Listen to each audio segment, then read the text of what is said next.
Everyone, welcome to important for UPSC channel. ये नाम सिर्फ यूपीएससी वालों के लिए नहीं है, बाकी सारे कॉम्पिटिटिव एग्ज़ाम जो प्रिपरेशन कर रहे हैं उन सब के लिए है। देखिए, सबसे पहले मैं आपको कुछ बातें बता दूं कि कोई भी एग्ज़ाम का अगर आप प्रिपरेशन कर रहे हैं तो उसमें आपको इन डेप्थ नॉलेज चाहिए, क्योंकि आज के समय कंपटीशन इतनी हाई है कि बिना इन डेप्थ नॉलेज के आप स्टैंड नहीं करेंगे। तो इसीलिए बाकियों से एज लेने के लिए मैं आपको इंडियन पॉलिटी के रिविजन्स कराऊंगा। तो ये आप सिर्फ इसको रिवीजन के तौर पर मत लीजिएगा, ये आपको इन डेप्थ नॉलेज देगा। और अगर आपको लगता है कि आपको ये नोट्स भी चाहिए तो आप मुझे कमेंट सेक्शन में बता सकते हैं। शुरू करने से पहले मैं आपको एक बात और बता दूं कि आप सुनने पे ज़्यादा ध्यान दें रेदर देन मेकिंग नोट्स, क्योंकि अगर आप एक बार चीज़ को कुछ समझ लेंगे तो उसके बाद वो चीज़ आपके लिए आसान हो जाएगा और कोई भी चीज़ हो वो आपको तुरंत समझ में आ जाएगी। तो बिना किसी देरी के चलिए शुरू करते हैं। देखिए, सबसे पहले आज हम अपने कॉन्स्टिट्यूशन, अपने पॉलिटी का हम लोग एक ओवरव्यू लेंगे। तो कॉन्स्टिट्यूशन के पहले हम लोग फीचर्स जानते हैं कि हमको ये कॉन्स्टिट्यूशन की ज़रूरत क्यों पड़ी। तो सबसे पहले हमारा जो पॉलिटी है, हमारा जो गवर्नेंस है, वो 3 टियर गवर्नमेंट में बटा हुआ है। यूनियन मतलब सेंट्रल लेवल पे, एज अ कंट्री अगर हम इंडिया का मैप देखें तो उसमें सबसे पहले यूनियन आता है, फिर स्टेट आता है, फिर लोकल्स आते हैं। तो जो यूनियन है उसी को हम लोग सेंटर बोलते हैं, और जो स्टेट है वो जैसे मध्य प्रदेश हो गया, राजस्थान हो गया, बाकी आपके भी जो स्टेट्स हो गए वो सारे स्टेट्स आएंगे। फिर लोकल गवर्नेंस जैसे पंचायती राज हो गया, म्यूनसिपैलिटीज़ हो गया। तो ये सब 74th एंड 73rd अमेंडमेंट से आए थे 1992।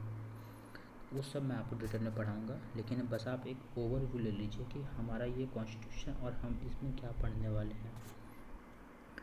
देखिए, हमारा जो कॉन्स्टिट्यूशन है वो लेंथीएस्ट कॉन्स्टिट्यूशन है। इसका मतलब कि हमारे अलावा किसी और पूरे वर्ल्ड में किसी का भी कॉन्स्टिट्यूशन इतना लंबा, इतना बल्कि नेचर का नहीं है। हमारे जब कॉन्स्टिट्यूशन बना था हमारा तो उसमें 395 आर्टिकल्स थे और 22 पार्ट्स थे और 8 शेड्यूल था। तो उसमें शेड्यूल में जैसे name of state, union territory, हमारा यूनियन टेरिटरी क्या होगा, हमारा स्टेट क्या होगा, बाउंड्री क्या होगा उसका, वो सब पहला हो गया पहले शेड्यूल में। फिर सेकंड शेड्यूल में जैसे अलाउंसेस, प्रिविलेजेस, एमोलमेंट्स, जैसे कि कितना पैसा मिल रहा है सरकारों को, ये सब। फिर ओथ एंड अफर्मेशन मतलब कौन किसको पद दिलाएगा, वो सब।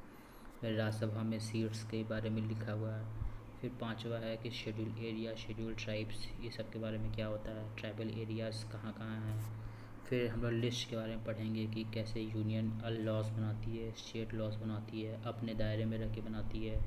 फिर एक कुछ ऐसे भी ऑप्शंस होंगे जिसमें सेंटर और यूनियन दोनों साथ में मिलकर बना सकते हैं लॉज वगैरह। फिर इसके बाद ऑफिशियल लैंग्वेजेस के बारे में बात करेंगे हम लोग। ऑफिशियल लैंग्वेजेस पहले 14 थे, अब 22 हो गए हैं, तो ये बढ़ गए हैं। फिर हमारे कॉन्स्टिट्यूशन में कुछ अमेंडमेंट्स हुए थे, तो उस अमेंडमेंट्स के बारे में पढ़ेंगे। जैसे फर्स्ट अमेंडमेंट से 9 शेड्यूल ऐड हुआ था, जिसमें ये बोला गया था कि कोई भी अगर लॉज वगैरह बनते हैं और वो अगर इस 9 शेड्यूल में डाल दिए जाते हैं तो फिर उसके ऊपर कोई भी जुडिशियल रिव्यू नहीं होगा, ऐसा।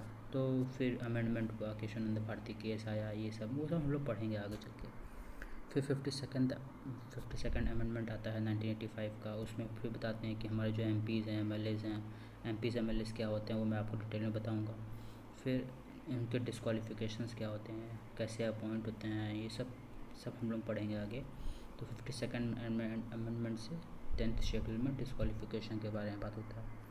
फिर 73rd और 74th अमेंडमेंट जो 11th शेड्यूल और 12th शेड्यूल में है, उसमें पंचायत, म्यूनसिपैलिटीज़, फिर कितने उसमें सेक्शंस हैं, कितने उसके ऊपर लॉज बना सकते हैं, वो सब के बारे में। अब हमको जानना है कि फेडरल सिस्टम क्या होता है। तो फेडरल सिस्टम देखिए, जब हमारा एक कॉन्स्टिट्यूशन है वो लिखा हुआ हो तो उसको बोलते हैं रिटन कॉन्स्टिट्यूशन। जैसे भारत का हो गया, यूएसए का हो गया, तो हमारा जो हम सबका जो कॉन्स्टिट्यूशन है वो लिखा हुआ है। लेकिन कुछ ऐसे कॉन्स्टिट्यूशन होते हैं जिसमें लिखे नहीं रहते हैं, मतलब कि जो पार्लियामेंट वहाँ के जो लेजिस्लेचर है वो लॉज बनाएंगी, तो वही एक कॉन्स्टिट्यूशन के उसमें आ जाएगा। ठीक, तो वैसा जैसे यूके में होता है, यूके में पार्लियामेंट वहाँ की जो होती है वो सुप्रीम होती है, तो वहाँ पे जो लॉज बनते हैं वही लॉज से गवर्न होते हैं, वही लॉज कॉन्स्टिट्यूशन बन जाते हैं, तो इसीलिए वो अनरिटन कॉन्स्टिट्यूशन हो गया। ठीक है, फिर जो कॉन्स्टिट्यूशन होता है वो रिजिड होना चाहिए कि बार बार इसको चेंज ना करें हम लोग। जैसे कि अगर बार बार चेंज कर दिए तो कॉन्स्टिट्यूशन लिखने का मतलब क्या रहेगा, उसका जो फंडामेंटल जो प्रिंसिपल्स है उसको बार बार अगर हम लोग चेंज कर देंगे तो फिर उसको ऑन द स्पॉट लिखने का मतलब क्या हुआ, इसीलिए उसको थोड़ा रिजिड बनाया जाता है। जैसे यूएसए में बहुत ज़्यादा रिजिड है, तो अगर कॉन्स्टिट्यूशन को चेंज करना हुआ तो इंडिया में न ज़्यादा रिजिड है न ज़्यादा फ्लेक्सिबल है, वो हम लोग पढ़ेंगे जब अमेंडमेंट के बारे में पढ़ेंगे तो हम लोग पढ़ेंगे इसके बारे में। फिर सुप्रीम होना चाहिए कॉन्स्टिट्यूशन। अगर आप डेमोक्रेसी के बारे में बात करें तो कॉन्स्टिट्यूशन ही जो है जिससे लॉज गवर्न होते हैं तो वो सुप्रीम होगा, तभी जाके जो भी चीज़ें इस पॉलिटी में चल रही है उसको गवर्न किया जा सकता है। फिर डिवीज़न ऑफ पावर के बारे में हम लोग पढ़ेंगे, जैसे कि पावर कैसे डिवाइड हुआ, सेंट्रल, स्टेट, लेजिस्लेचर, या फिर मान लीजिए कि लोकल गवर्नमेंट में कैसे पावर को हम लोग डिवाइड किए। फिर देखिए फेडरल का मतलब क्या है, फेडरल का मतलब आप ये समझिए कि एक सेंटर होगा, उसके नीचे कुछ और गवर्नमेंट होंगी।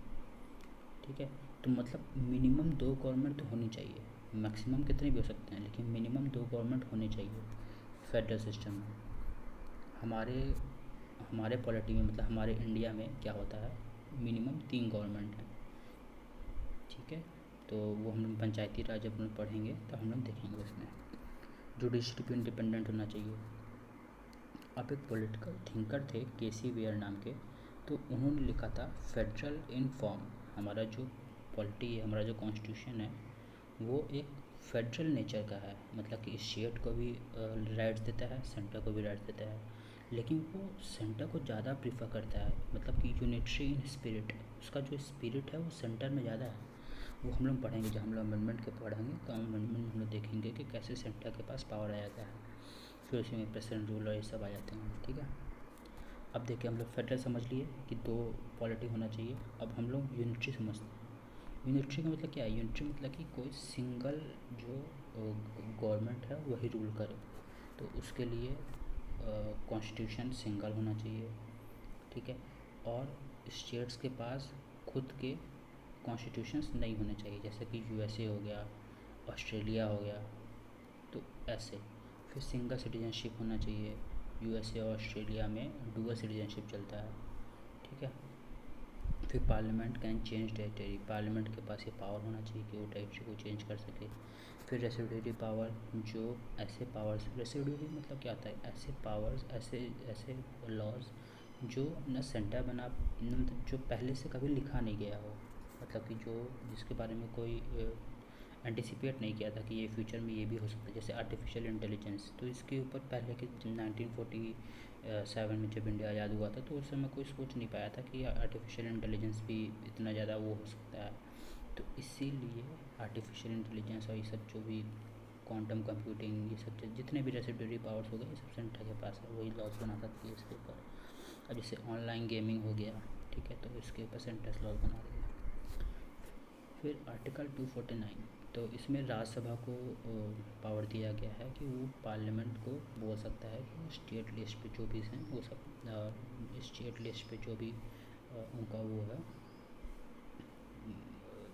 स्टेट लिस्ट में जितने भी नाम हैं, जितने भी उनके पॉलिसीज़ के अंडर आते हैं उसके ऊपर भी लॉज बनाया जा सकता है। ठीक है, फिर 250 जो इमरजेंसी के बारे में बात करता है, ये हम लोग पढ़ेंगे, national emergency, state emergency, president rule, ये हम लोग पढ़ेंगे, फाइनेंशियल इमरजेंसी सब क्या होता है सब हम लोग पढ़ेंगे। फिर 252 आर्टिकल जो बताता है कि 2 या 2 से अधिक स्टेट जो हैं वो अगर किसी सब्जेक्ट पर रिक्वेस्ट कर लिए कि हमारे इस लॉज पे हम चाहते हैं कि आप मतलब पार्लियामेंट लॉज बनाए, तो फिर वो 252 के अंदर हो सकता है। 253 में क्या होता है कि इंटरनेशनल एग्रीमेंट्स जितने भी होते हैं वो पार्लियामेंट ही देखता है, ठीक है। फिर 356 ये बोलता है प्रेसिडेंट रूल के बारे में बात करता है कि प्रेसिडेंट रूल में पार्लियामेंट के पास पावर ज़्यादा आ जाता है। फिर 360 में ये बोलता है कि जो पार्लियामेंट है वो फाइनेंशियल ऑर्डर पास करके मनी बिल को रिजर्व करने के लिए ऑर्डर कर सकता है, ठीक है। फिर हम लोग अपॉइंटमेंट के बारे में देखते हैं कि अपॉइंटमेंट कौन करता है, प्रेसिडेंट करते हैं। फिर इसके बाद वो गवर्नर, जजेस ऑफ हाई कोर्ट, ये सब के बारे में अपॉइंटमेंट दिया है। ऑल इंडिया सर्विसेज, ये सब मेनली जो अपॉइंटमेंट करते हैं वो पार्लियामेंट करते हैं। तो मतलब हमारा जो स्पिरिट है वो पार्लियामेंट के अंदर ज़्यादा है, मतलब कि पार्लियामेंट के पास ज़्यादा पावर है, इसीलिए हम लोग फेडरल नेचर के हैं ये, लेकिन यूनिटरी इन स्पिरिट्स हैं, ठीक है। फिर एडमिनिस्ट्रेटिव डायरेक्शन स्टेट्स के होगा, जैसे आर्टिकल हम लोग मतलब कि जो पार्लियामेंट है वो स्टेट्स को डायरेक्शन दे सकता है कि तुमको ऐसा करना है। कुछ पॉलिसीज़ हैं, जैसे मान लो इंटरनेशनल पॉलिसीज़ कुछ बन गया तो उसके ऊपर क्या पॉलिसीज़ को इम्प्लीमेंट कैसे करना है वो स्टेट को डायरेक्शन दे सकता है, ठीक है। तो वो अंडर आर्टिकल 256 में होगा। फिर हम लोग पढ़ते हैं पार्लियामेंट्री फॉर्म का जो फीचर है वो क्या है। पार्लियामेंट्री फॉर्म हम लोग यूके से लिए हैं, ठीक है। तो हम लोग इसका फंक्शन देखते हैं कि इसका मतलब लेने का, इसके पीछे का वो जो फीचर्स है वो हम लोग क्यों इसको अडॉप्ट किए हैं। तो सबसे पहला तो हिस्टोरिकल फीचर हो गया कि हम लोग हिस्टोरिकली इतना इंग्लैंड से रूल किए गए थे, तो इसीलिए पहले हम लोग का हिस्टोरिकल वो हो गया, ठीक है। फिर हम लोग देखते हैं कि जो नॉमिनल और रियल एग्जीक्यूटिव हैं उसका जो फीचर है, मतलब कि जैसे नॉमिनल एग्जीक्यूटिव कौन होगा, नॉमिनल एग्जीक्यूटिव जैसे प्रेसिडेंट होगा, ठीक है। तो मतलब वो एक्ट एंड मतलब कि वो जब काउंसिल ऑफ मिनिस्टर्स उनको एडवाइस करेंगे तभी वो जाके कोई डिसीजन ले पाएंगे, इसीलिए वो नॉमिनल होगा। रियल कौन होगा, पीएम हो गया, मतलब पीएम अपने अपने अनुसार ही कोई डिसीजन ले सकते हैं, ठीक है।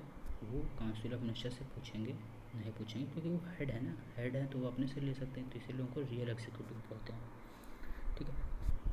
हम लोग इसके बारे में डिटेल में पढ़ेंगे आगे चल के। फिर मेजॉरिटी पार्टी रूल, जाहिर सी बात है कि इंडिया में अगर किसी का इलेक्शन हुआ है तो उसमें मेजॉरिटी पार्टी बहुत ज़्यादा वो रखता है कि मेजॉरिटी है तभी आप गवर्नमेंट बना पाएंगे। फिर कलेक्टिव रिस्पॉन्सिबिलिटी की, सारे council of ministers collective responsible कि अगर जैसे पीएम का मान लो कल को डेथ हो गया तो जितने भी काउंसिल ऑफ मिनिस्टर हैं सबको रिज़ाइन करना पड़ेगा उस केस में, तो इसलिए कलेक्टिव रिस्पॉन्सिबिलिटी है। फिर डिसोल्यूशन ऑफ लोअर हाउस, फिर लोअर हाउस जैसे लोकसभा हो गया, अपर हाउस राज्यसभा, तो इसका डिसोल्यूशन भी बताता है कि ये हमारा एक पार्लियामेंट्री फीचर है। फिर पीएम और सीएम का जो लीडरशिप है वो। फिर पार्लियामेंट्री सॉवरेनिटी, जैसे यूके में जुडिशियल सुप्रीमेसी, यूएसए में जुडिशरी बहुत पावरफुल है और यूके में पार्लियामेंट, लेकिन इंडिया में न जुडिशरी न पार्लियामेंट बट कॉन्स्टिट्यूशन। इंडिया में कॉन्स्टिट्यूशन बहुत सुप्रीम है और कॉन्स्टिट्यूशन से भी ज़्यादा सुप्रीम कौन है, वी द पीपल, मतलब कि कॉन्स्टिट्यूशन को जो पावर मिलता है वो भी पीपल यानी कि जो इंडियन पीपल हैं उनके थ्रू मिलता है, इसीलिए the sovereign power of India is we the people. फिर integrated and independent judiciary, fundamental right, fundamental duties, इस सब के बारे में हम लोग पढ़ेंगे। डीपीएसपी इसके बारे में पढ़ेंगे। रिजिडिटी एंड फ्लेक्सिबिलिटी, जो हमारा कॉन्स्टिट्यूशन है वो ना ज़्यादा रिजिड है ना ज़्यादा फ्लेक्सिबल है, मतलब इसको अमेंड तो कर सकते हैं लेकिन एक प्रोसीजर से अमेंड कर सकते हैं। ऐसा नहीं है कि कोई भी एग्जीक्यूटिव आया और अगले दिन वो लॉ पास कर दिया और अपने मन से ऑर्डिनेंस इशू कर दिया, ऐसा नहीं होता, एक रिजिडिटी मेंटेन करके रखे हुए हैं। फिर एमरजेंसी प्रोविज़न, तो एमरजेंसी प्रोविज़न में यही है कि जो इमरजेंसी के समय हमारा जो देश है वो कैसे गवर्न होगा उसके बारे में बताया जा रहा है। फिर यूनिवर्सल एडल्ट फ्रेंचाइज और सिंगल सिटीजनशिप, तो इसके बारे में हम लोग पढ़ेंगे आगे। फिर हम लोग अपने कॉन्स्टिट्यूशन में से बहुत सारी चीज़ें ना हम लोग बाहर से लिए हैं, तो इसके बारे में हम लोग पढ़ेंगे। तो देखिए ये आपका एक ओवरव्यू हो गया कि हमारा जो कॉन्स्टिट्यूशन है, हमारा जो पॉलिटी है वो कैसा है। तो अब हम लोग इसको धीरे धीरे और अच्छे से फुल प्रॉपर उसको पढ़ेंगे ताकि हमारा जो बेसिक है, हमारा जो एम है उसको हम लोग अचीव कर पाएँ। तो आप लोग इसको बने रहिए और अगर आपको नोट्स चाहिए तो आप बता दीजिएगा, ठीक है। धन्यवाद।